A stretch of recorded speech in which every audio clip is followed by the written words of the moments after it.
Good evening to the participant of the JCJ 2022, the main examination. Karibu sana.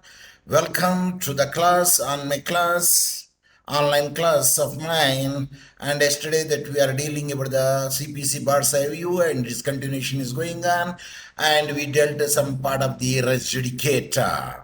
Now, participants, can you read what I posted on the screen? Anyone?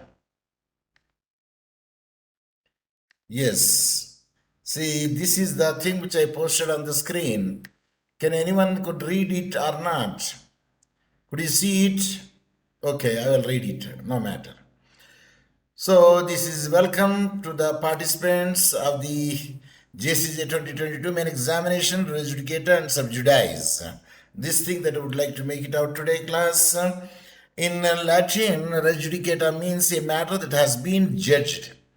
When a case has already been decided and the final judgment has been given such that the matter is no longer subject to appeal, the doctrine of res judicata bars or precludes continued litigation of such matter between the same parties for the same cause of action. On the other hand, sub judice, we in the earlier classes, online classes, we dealt it under judgment. It implies that a matter is being considered by a court or judge in a scenario when two or more cases are filed between the same parties on the same subject matter.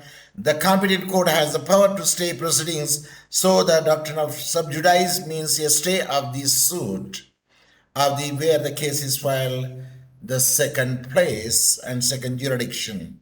And this is Professor Dr. Mohammed Saheb Hussain. And let us continue with in the last class. And here the asterisk I put it over there regarding the res judicata. What is the rationale would be there in the res judicata?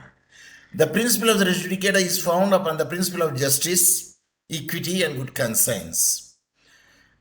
And generally, these are the blanket clauses. We can use it because when the law of tort is there or any other law is implemented in India by following the principles of the England, then generally we will use this blanket provision, that is the principle of justice, equity, and good conscience. And it applies to various civil suits and the criminal proceedings. The process of the principle was to indicate the finality into litigation.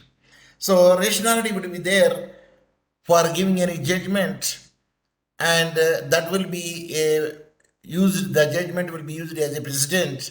But where there is no rationality, at the time that we can say that judgment is given under the obiter dicta. So at that instance, the special occasions would be there that could not be used as a precedent. That is the idea behind it. Okay. Failure to apply is concerned when a court fails to apply the res judicata and renders a divergent verdict on the same claim or issue, and if the third court faces the same issue, it will apply a last in time rule. So last in time rule can be applied. It gives effect to the later judgment, and it does not matter about the result that they came differently the second time. The situation is typically the responsibility of the parties to the suit to bring the earlier case to the judge's attention, and the judge must decide how to apply it, whether to recognize it in the first place or not. So when you fail to apply, participant, could you tell me that what is meant by failure to apply? Anyone can unmute and give me the answer. Did you get this point? Failure to apply. Okay, let me explain you. When a court fails to apply res judicata, the thing which is already decided, and renders a divergent verdict, it is giving a different verdict on the same claim or issue, and if the third court faces the same issue, if any third court faces the same issue, it will apply a last in time. Then it will apply the last in time in the second, where the court has taken into consideration to adjudicate the matter. It gives effect to the later judgment, and it does not matter about the result that came differently in the second time, because the first time the court fails to apply the res judicata and dealt the case, and whatever the judgment with the second time, the later part, the result that came differently in the second time, The first time say it is liable, the second time say it is not liable. For instance, the situation is typically the responsibility of the parties to the suit. So now the responsibility of the parties to the suit to bring the earlier case to the judge's attention. If the earlier judgment will bring to the notice of the judges, and the judge must decide, at that instant the judge must decide how to apply it, means the first judgment, whether to recognize it in the first place, whether we can recognize it in the first place or not. So it will be the discretion of the judge to apply whether the first judgment's decision is holds good or the second judgment, which is divergent in the nature, is holds good. When the parties brings to the action to the first decision, because second decision is not favorable to them, and hence the parties make an attention, at least one of the party making an attention to see that the judgment is already given, but the court failed to apply the judicata and entertain the case. So that is the failure to apply the idea. Now next, let us see what is the next. Doctrine of res judicata, how it can be made. Let us see it. The double jeopardy provision of the Fifth Amendment to the U.S. Constitution protects the people from being put on the second trial after the case has been judged. So the doctrine of res judicata addresses this issue, and it bars any party to retry a judgment once it has been decided. So once the matter is decided, again the same matter could not be entertained by any other court because res judicata come into the picture. Section 11 of the Civil Procedure Code incorporates the doctrine of res judicata. And the same res judicata, you can find it in the law of evidence also. And in the 11th section of the CPC, the doctrine of res judicata, also known as the rule of conclusiveness of judgment. The other terminology for the res judicata is the rules of conclusiveness of judgment. The doctrine of res judicata has been explained in the case of the Satya Dhyan Ghoshal versus Diorjin Devi. So that is the case law. The judgment of the court was delivered by Das Gupta, and an appeal was made by the landlords who attained the decree for the ejectment against the tenant who were the Diorjin Devi and her minor son. However, they have not been able to get the position in execution soon after the decree was made. An application was made by the tenant under the Section 28 of the Calcutta Thika Tenancy Act and alleged that they were the Thika tenants. This application was resisted by the landlord, saying that they were not the Thika tenants within the meaning of the act. Of course, Calcutta, the people knows that what is the Thika tenants. The tenant moved to a high court of the Calcutta under the Civil Procedure Code. The court applied the principle of res judicata to achieve the finality in litigation. The result came that the original court as well as the higher court can proceed for any future litigation on the basis that previous decision was correct. So when the matter comes to the court and when appeal is made, the such a nature of the case is already decided in the lower court. At that instance, the res judicata would be applied, and the result came that the original court as well as the higher court, the original court which has given the judgment and the higher court where the appeal has reached, can proceed for any future litigation. They can deal it on the basis that the previous decision was correct. So the decision which is given by the original court is the final decision, and the res judicata will be applied. Doctrine of res judicata says, what it says, let us see. Yes. Participants, could you open and read conclusive judgment? What it means, conclusive, constructive res judicata. Let us see that what is the constructive res judicata. No. Res judicata says this, we did not deal it. Yes. The doctrine of res judicata says that no person shall be disputed twice for the same reason. The same reason, the case will not be tried, disputed, and it is the state that decides there should be an end to litigation. So it is the, can I say the burden? Yeah, it is the state to decide that that there should be an end to litigation. Otherwise, the same nature of the cases will come up. Again, the trial would be made. It is a waste of the time of the court as well as the money and the stationery also. A judicial decision must be accepted as a correct decision. So the decision which is given based on the following the natural justice without any fraud, then it is a conclusive judgment. So that is the idea behind and how it can be done. Yes, Gausia, could you read this constructive res judicata? Yes. What is meant by constructive res judicata? Yes, let me read only. The constructive res judicata means the rule of constructive res judicata in section 11 of the Civil Procedure Code is an artificial form of res judicata. It provides that if a plea has been taken by a party in a proceedings between him and the defendant, he will not be permitted to take the pleas against the same party in the following proceedings with reference to the same matter. When the matter is already decided over there, the same matter again cannot be tried. It is opposed to the public policy on which the principle of res judicata is based. It would mean harassment and hardship to the defendant because the case is already decided. At the time, it could be used as a precedent and the res judicata would be there because the same cause of actions, such cases, any comes in the future also, the decision which is given earlier would be holds good. The rule of constructive res judicata helps in raising the bar. Hence, this rule is known as the rule of constructive res judicata, which in reality is an aspect of the argumentation of the general principle of res judicata. Yes, welcome, Gausia and Sir Venunath. Later is better than never. Yes, in the case of the state of Uttar Pradesh versus Nawab Hussain, Gausia, could you read this case law? Are you hearing me? Yes, sir. Read. In case of state of Uttar Pradesh versus Nawab Hussain, was a sub-inspector and was dismissed from service of DIG.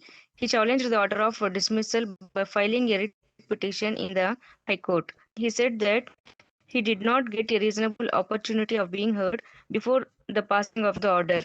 However, the argument was negative and the petition was dismissed. He again filed a petition on the ground that he was appointed by the IGP and had no power to dismiss him. The defendant argued that the suit was barred by constructive res judicata. However, the trial court, the first appellate court as well as the High Court held that the suit was not barred by the doctrine of res judicata. The Supreme Court held that the suit was barred by constructive res judicata as the plea was within the knowledge of the plaintiff. M and could have taken his argument in his earlier. See, the M, who is the DIG Nawab Hussain, he was dismissed. He is a sub-inspector, of course. But he was dismissed by the service of the DIG. And the case is in the favor of the government. And the government favor decision is upheld by the Supreme Court also. But after the Supreme Court judgment, again he approached the court stating that DIG is not the person who can dismiss me because the appointing authority is IGP. When such a thing would be there, he should have to bring to the notice in the first trial itself. Am I right?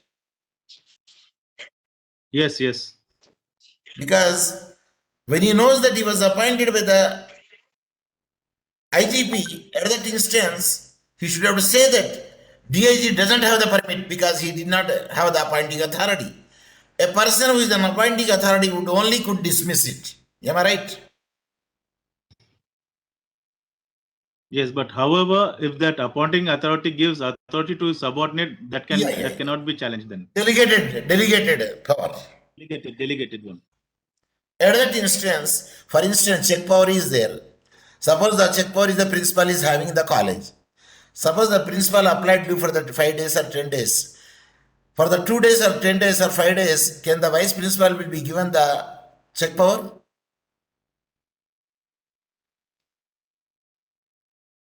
No, I didn't get you.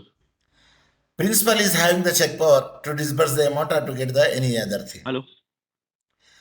But the principal applied leave for the 2 days. The vice principal has come to discharge the duty.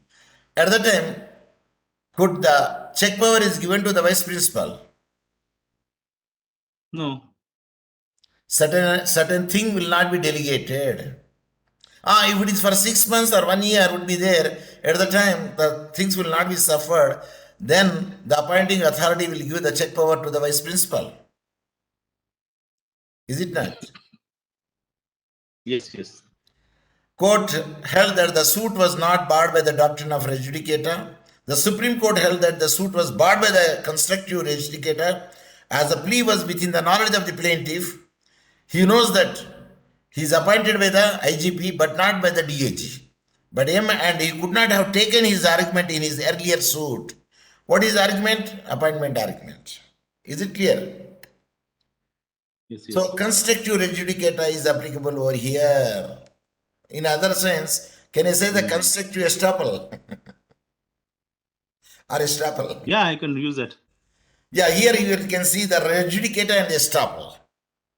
Estoppel means the principle which prevents a person from asserting something that is contrary to what is implied by a previous action. It deals in section 115 to 117 of the Indian Evidence Act. The rule of constructive res judicata is the rule of estoppel. Yeah, he clearly mentioned. The rule of constructive res judicata is the rule of estoppel. In some areas, the doctrine of res judicata differs from the doctrine of estoppel.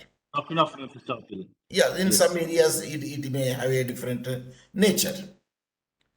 So, estoppel flows from the act of parties, whereas res judicata is the result of the decision of the court. It is very self-explanatory. It is. Because estoppel flows from the act of the parties, means comes out of it. And who raised the estoppel? Parties raised the estoppel. Whereas judicata is the result of the decision of the court. The court will make it out because this thing already decided. So, again, it cannot be tried. Estoppel proceeds upon the doctrine of equity. Yes? When he say that he is having the money, later he could not say that he doesn't have the money. A person who has induced another to alter his position to his disadvantage cannot run around and take the advantage of such alteration. No, he could not take the alteration such a way to his advantage. In other words, res judicata bars multiplicity of the suits, okay, and estoppel precludes multiplicity of the representation of the cases. Beautiful distinction made. Res judicata, it bars the multiplicity of the suits, but the estoppel precludes multiplicity of the representation of cases. So one is bars, another is precludes. But when you say action is the same, but context is different. Am I right? Yes, yes. Both the end result is the same. End result is the same. Yeah. Yes. So estoppel is the rule of evidence and enough for the parties, whereas the res judicata expels the jurisdiction of the court to try a case and prevents an inquiry at a threshold. So that is the, can I say the res judicata is in a substantive or the estoppel is in a rule of evidence? Estoppel is the rule of evidence because yes. Once the matter is already been decided, yeah, res judicata is a discretionary power of the court. But whereas estoppel it's the right of the it is the right of the party. Can a party will it is very simple. Court to see, sir, this case is already decided in the so and so thing. Yes. I'll tell you. Estoppel is the right of the party, and res judicata is the duty of the court. So, which is the rule of evidence and which is not the rule of evidence? I think res judicata is not the rule of evidence. Yes. What I'm saying, once a matter is already written, it's the duty of the court to see and decide the matter. Whether to admit it or But- not to admit it. Yes, but whenever there is estoppel, it is a right of the party. Yeah. So res judicata forbids a person averring the same thing twice in the The party litigation. has a right. And estoppel prevents the person from saying two opposite things at a time. So in the place two are there, but the two in different context. See, twice in the litigation. The litigation is the averring in the res judicata. When it comes to the estoppel is concerned, saying two opposite things. One time yes, one time no. No. Either you say yes, either you say no. No. So according to the principle of the res judicata, it presumes the truth of the decision in the former suit, while the rule of estoppel precludes the party to deny what he or she has once called truth.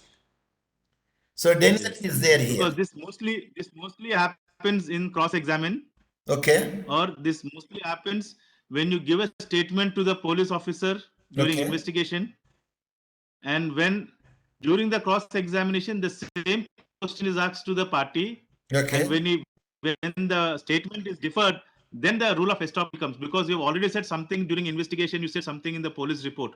Now, Okay. if you say something, you're contradicting your statement, then rule of estoppel comes. But he can also say on the threat of the police that I made such a statement. But Is it? rule of estoppel only comes for the witness, not to the accused. Okay. Okay. It only comes for the witnesses, not to Yeah. the accused. But the अगर other party अगर will कोई take मेरे the को plea, police वाला no? Sir, अगर कोई police वाला मेरे को पंचनामा के लिए बुलाया है, Yeah. Example, if some police call me for panchnama, कुछ एक्सीडेंट हुआ, मेरे को पंचनामा के लिए बुलाया है, Yeah. so whatever I say, these people will write, they will force me to say this. Okay. For accused, police वाला बोलते तो मैं चार डंडा बोलेंगे तो वो बोले था हाँ सर मैंने किया है, मैंने बोल के, वो अलग है, वो एक्स्ट्रा कन्फेशनरी है, वो कन्फेशन है वो.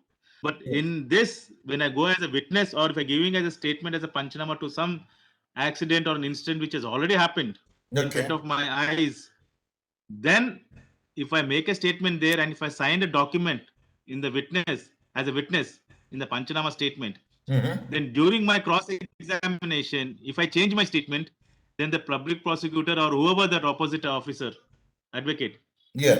he will read the statement. You have said so and so thing during your. Now, how it is different? Can we say sometimes So hostile? then rule of estoppel will come. Uh-huh. In the criminal case only, they will say the hostile. Yeah. In accident cases and all these kind of cases, only you'll go to the police and say, why civil cases will come? Okay. So just now that I read it in the beginning, the res judicata and the res subjudice, the doctrine of res judicata and the res subjudice varies from some factors. Res subjudice applies to a matter that is pending trial, whereas the res judicata applies to matter adjudicated, arbitrated, disposed, or judgment is given. Yeah. And res subjudice prohibits the trial of a suit that is a pending decision in a previous suit, whereas res So judicata. Why they've given arbitrated when they said matter is adjudicated or arbitrated? Why arbitrated? Yeah, when arbitrator also made it known, we can say it's a res judicata. No, but there is a specific terminology for this. Whenever we use the word arbitrated, which means it's an award given. Okay, award is given over there. So res judicata will not be applied for the awards. No, res judicata applies to awards also, but adjudicated means it is a judgment. Okay, yeah. The court adjudicated. Adjudicated means judgment. Means it's a judgment given by the court, and arbitrated means an arbitration award. It's an award given by the arbitrator. That's why they made specifically arbitrated. Yes. लोग बोलेंगे sir ये तो court का matter है, arbitrator का involve नहीं होता है इसके अंदर. Then people come with new technology. Okay. But that means it will be applied for the court decision as well as the award also. Yes. For judicial and constitutional courts also. Yes. Res judicata and the issue of estoppel. how it can make it out. Here, a person who has once been tried by a court of a proficient jurisdiction for an offense and convicted of the offense cannot be tried again for the same offense as long as acquittal operates. This is given under the section 300, subsection 1 of the Civil Procedure Code. A party cannot proceed to reopen the case of the matter is finally decided by a competent or the proficient court. The principle applies to the criminal proceedings as it is not allowed in the stage of the same proceeding to try a person for an offense for which he has been acquitted. Once it is acquitted over there, again it becomes a double jeopardy also. Because the same offense, you cannot be convicted for the twice. You cannot be tried for the twice. Means criminal proceeding cannot be tried for the twice. Because already some punishment or some judgment is given in the first instance only. So that will be there. Now let us see what is the res judicata and stare decisis. Stare decisis. What is meant by stare decisis?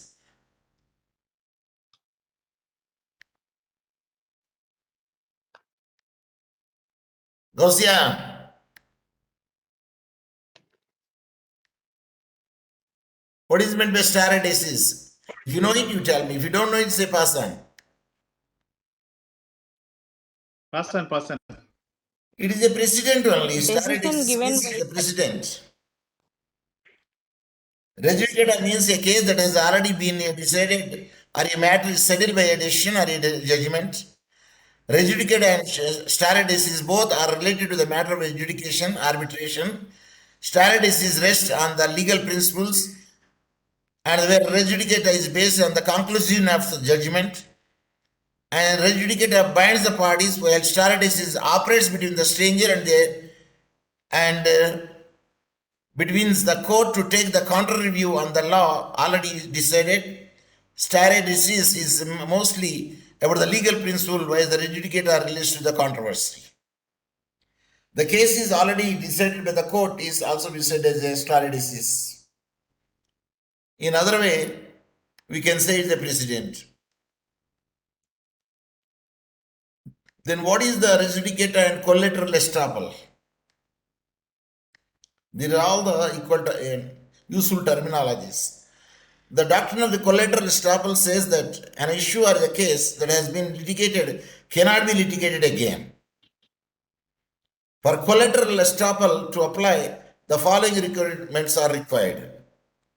What is that? The issue is the first and the second case is the same. The issue in the first and the second case is the same. Means issue, the matter is the same. The party against whom the doctrine is invoked had a full opportunity to litigate the issue. The party actually litigated the issue. The issue litigated must have been necessarily to the final judgment. If the litigation is the same thing, then we can say res judicata. But same cause of action, same parties. Yes. And the parties actually litigated the issue. The issue litigated must have been necessarily to the final judgment. In what way the issues are there, at the time we can make it out. It is the thing would be there. We can make it out. And the doctrine of res judicata bars the litigation, relitigation of the claim. Means relitigation of the claim would be barred by the rest of doctrine of res judicata that has already been litigated. Because once the matter is already litigated over there, then naturally the doctrine of res judicata will come. There are 4 factors that must be satisfied for the res judicata to apply. What are the 4 factors where it can be applied? Where the res judicata would be applied? And number 1, a previous case in which the same claim was raised and could have been raised, either raised or could have been raised, the issues are the same. The judgment in the prior case involved the same parties or their representatives or that is their previous. Means parties are the same or their representatives. Am I saying previous means? Previous parties. Parties. Okay. Okay, next. The previous case was resolved with the final judgment on this merit. Okay, that is also prerequisite to use the res judicata or not. The party should have the fair opportunity to be heard. Means the trial should be fair. So these four conditions would be there, then naturally res judicata would be applicable. For example, Abela sued the John, which is a supervisor, for sexually harassing her, and due to that, she had to quit her job. So Abela provided the evidence by producing the emails written by him, but John argued the emails were not real, but the judges said that the emails were real and could be submitted as an evidence. After a few months after the trial, Abela filed a lawsuit against her employer as she did not take any action about the complaint. If the email that were submitted with Abela were not genuine, the issue would fall under the collateral estoppel. The issue of the authenticity of the email was already decided in the previous case, and hence the court cannot redecide the issue. Decide. So in the first thing, she filed against the perpetrator, and the court decided that it is the genuine emails. Again, he wants to file the same cause of action to the employer who employed that person. At the time, the court said, already this matter is decided over there, again it cannot be tried. But the parties are not the same here. One party is the employer, another party, in the beginning file case, the subject matter is another same. is the employee. In the second case, victim is the same, but the other party is the employer. But the subject vicarious liability. No, vicarious liability doesn't apply in this case, in sexual harassment case. Okay. Because it's a Vicarious criminal liability case. doesn't happen in sexual harassment. Yes, it only happens to the Why party. is But the however, employer has employed such a man who is having such a bent of no. I'll tell you. No, I'll tell you. If I'm hiring someone, I don't know the moral character of that person. I only recruitment basic on his interviewing skill, on answering certain questions of his job. Okay. But once I've taken him in employment, then I'll come to know his real picture, what kind of person is. Even if I do his background verification checkup, क्या बोलेंगे employer अच्छा आदमी he does very good job वो बोलेगा लेकिन वो उसका character no organization or no university gives any character certificate of any person. But the concerned police station, when any criminal case is against such a person, even police station also doesn't give any character certificate of any police unless and until he is proclaimed offender. so trial is going on. No, how can you say he's a offender? He's a accused. We only call him accused until proven guilty. Yes, that is the point. Until he's proven guilty, you call him an accused person only. You cannot call him any other word. Yes. So, Judicata cases. Yeah. Brobston versus Derby Borough. In this case, Brobston versus Derby Borough, Brobston was the plaintiff who was injured while driving a vehicle on a public highway in the borough of Derby. Here, borough means like a ward, region, we'll say borough or borough. Due to transit company that was occupying the street, the steering wheel of the machine was pulled by the driver's hand. This resulted in the injury to the complainant. The steering was pulled out. I don't know when the steering wheel is pulled out, what will happen. The suit was filed against the Street Railway in the court of the Philadelphia to recover the damages. It was proved that the negligence was there on the part of both the parties and also known as the contributory negligence. The judgment was passed in favor of the defendant. Later, action was again brought against the same defendant based on the same cause of action and against the same transit company. The judgment in the first proceedings was brought to the attention of the court. The plaintiff admitted that the Brobson was the same person who was the plaintiff in the action brought earlier in Philadelphia. At that instance, what the court decided? The action was brought for the injuries occurring in the same place, and the verdict of the court was in favor of the defendant. The facts and the cause of action were the same, but the only difference was the name of the defendant. The legal question involved was that the right of the plaintiff in this case. The court refuted the fact which were proven by the counsel. Hence, a non-suit was entered because of the earlier judgment. The plaintiff should have been permitted to call the witnesses, but no merit was seen. See, even the party's name is different. Can't the res judicata will be applicable?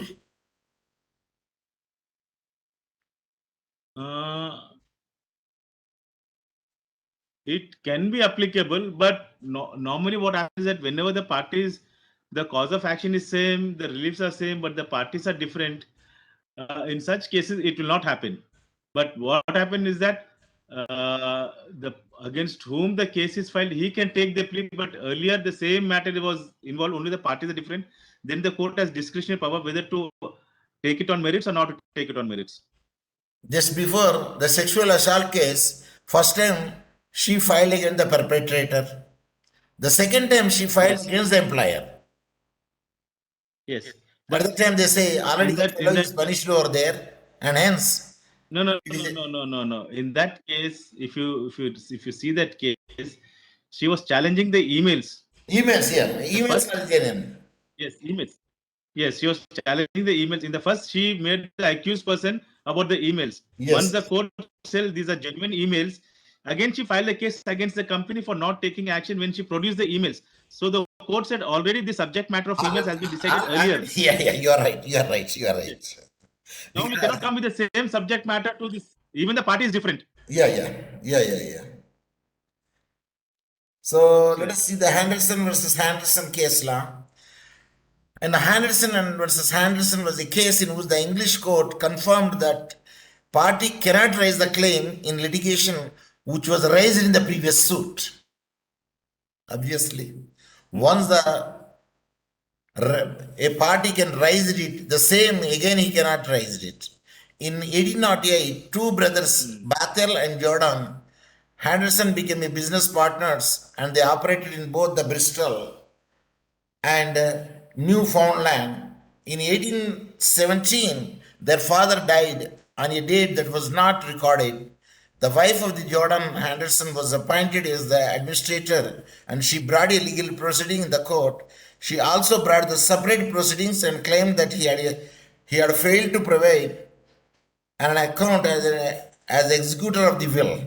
The Court of Appeal held that there was no estoppel by the convention that the proceedings were an abuse under the rule in the Henderson versus Henderson. The Court of Appeal held that just one of the Mr. Sanson's claim should be struck out for a reflective loss. Yes. So once the court has approved it, on the same point again, you should not file a case by making the same issue. Is it not? Yes. If it is a different issue to be there, then naturally it will be different there. Res judicata will not be applied. It will be a completely different story. Yes. So now, in the same manner, and we have studied the Johnson versus Gore-Wood and Company, the same thing would comes, and in 1998 case law, I did not find any, let us see any Indian case law.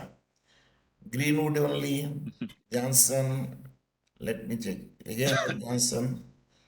Yes, Indian case laws is there. Yes. Darya, what is it? Darya Rao or Daryo? It is Daryo versus State of Uttar Pradesh. That is the case law. Daryo versus State of Uttar Pradesh case law. In the historic case of Daryo versus State of Uttar Pradesh, the doctrine of the res judicata of the universal application. The Supreme Court of India placed the doctrine of res judicata on a still broader foundation. It is a case petitioner filed a writ petition in the High Court of Allahabad under Article 226 of the Constitution. Allahabad. Yeah. But the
Bharat भाग्य विधाता जय हे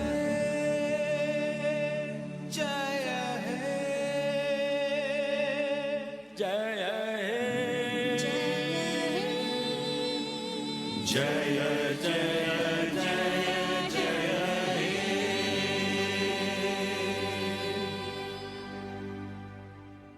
सारे जहां से अच्छा हिंदुस्तान हमारा। जय हिंद। ख्वाब सिर्फ कश्मीर की आज़ादी के आते हैं।